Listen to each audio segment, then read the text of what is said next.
Hi, my name's Mandy Whitcomb, and I'm the mother of Sadie Whitcomb. Sadie, she got diagnosed at 21 with Hodgkin's disease. Got very poorly again in 2015, and was in and out for 6 months between here and Derriford there, where she got so poorly where we thought we were going to lose her then. We came in at Christmas for one of the routine echocardiograms and were told there and then that something was wrong. Sadie got poorly over Christmas.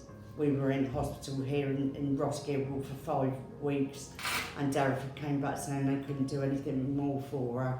So we got told that she was terminal then. We came home, we had a hospital bed at home by then. She was able to get out with assistance and go to the toilet, but she fell and broke her leg in 2 places. That was the beginning of the end, really. She got brought in and then put up to AMU. At that time, she had a raging infection somewhere. She was delirious, really not of sound mind whatsoever, very poorly. And I told the nurse in charge at the time she needed 24/7 care. I think there wasn't communication there from anybody that said there's a lady coming that needs the 24/7 care. And I was asked to ring her own agency to see if her night carer could come into the hospital, but continuing care weren't happy to fund that because they said the hospital has a duty of care to Sadie.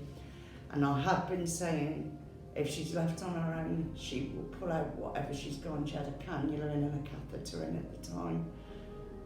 And I was told, ringing up in the evening and told, there would be somebody watching her. And I think what had happened in the morning, whoever was watching her went in for a handover.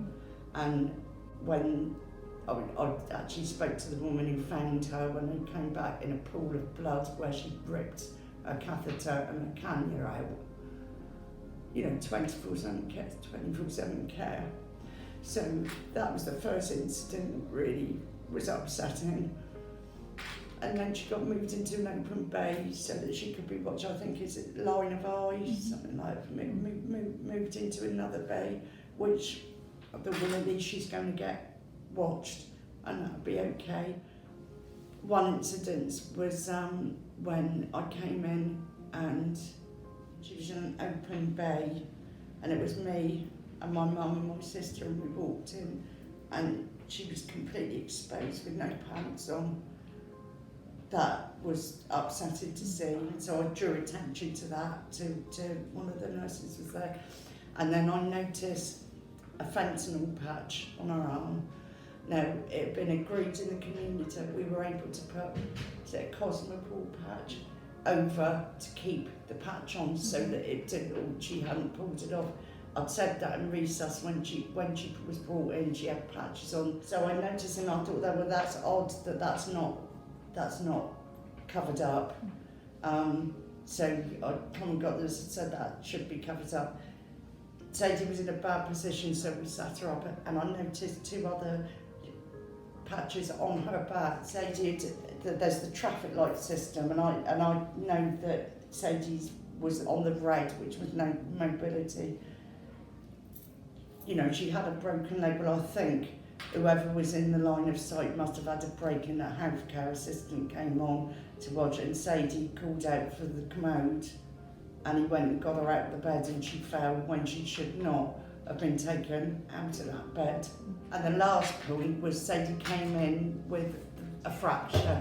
Her cast was a thigh-length cast. The cast had started to slip because they needed to leave it open because of her fluid to give it a chance to move. So it slipped. So I rang up the fracture clinic and said, I don't know what to do about this because it's slipping, and they said, undo the bandage, you do it yourself. And I felt really unconfident about doing that. And I asked the district nurses if they could do it, and they weren't allowed to touch it because it was a break.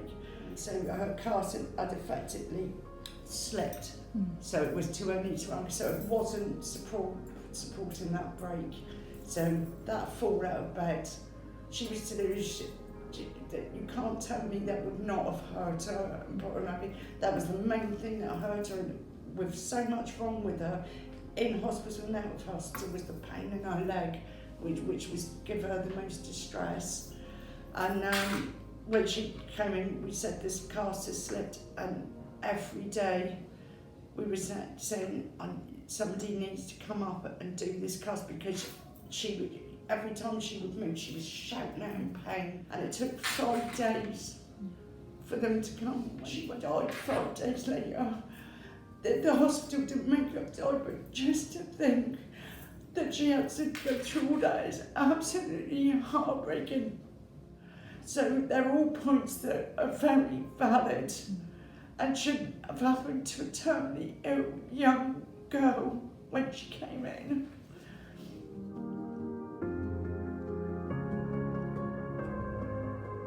Hi, my name is Jonathan Smith. I'm the charge nurse for the acute medical unit.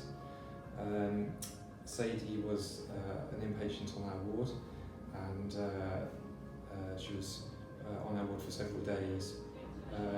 Her case was quite complicated, and really I just wanted to sort of talk about what we've done to address some of these issues that have happened, just to try and make sure that we learn from this event. So to begin with, Sadie was obviously pulled out of the side room so that we could keep a closer eye on Sadie. The agency request forms were completed, but unfortunately those shifts were not filled.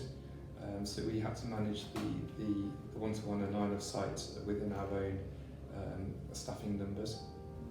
The changes that we've made on the ward are that we're requesting that if a patient is line of sight or so level 3 or level 4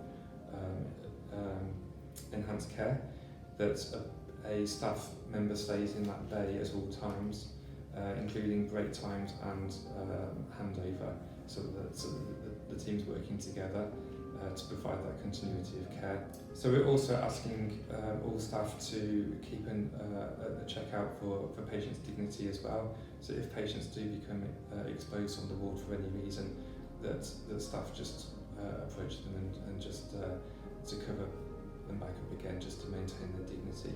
We've asked all the staff just to be vigilant on the skin assessments. So when patients are admitted to the hospital, that a full skin check is done, and that's documented as well. And if any dressings are on the person, then those should be removed, because they could be covering any number of things. In this particular case, they were covering fentanyl patches that we weren't aware that were there. We replaced the fentanyl patch that was on the arm, but we're not aware that there were other patches that had been covered up as well. So it's just to make sure that you're completing all of the necessary checks when patients are admitted. We've asked staff to respect the traffic light system for the manual handling of patients, and the red obviously means that a patient is immobile and high risk of falls. We always encourage staff to help each other on the ward, to encourage good teamwork.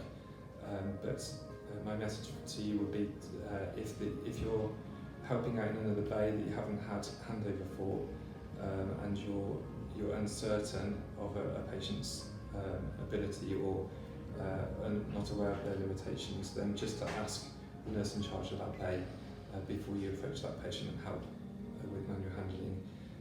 In this case, Sadie was assisted out of bed onto the commode, and she suffered a fall as a result of that.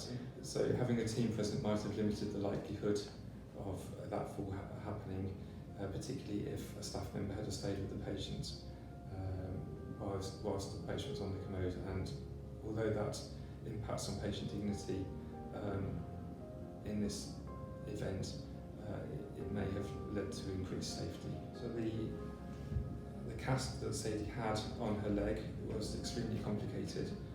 Her underlying condition meant that the cast was either too tight or it became loose and then slipped and then needed readjusting on quite a number of occasions. I think that Sadie on this occasion was admitted at the weekend, and although a referral was made to the orthopaedic team, the review of the cast didn't take place for a few days. The referral initially went to the cast technicians who were at that time unable to provide support to AMU. Following the meeting that we had, we've been informed that if a patient becomes in with a cast, particularly a complicated cast, that a referral is made to the orthopaedic team immediately, so that cast can be reviewed and then a care plan put in place to manage that cast appropriately.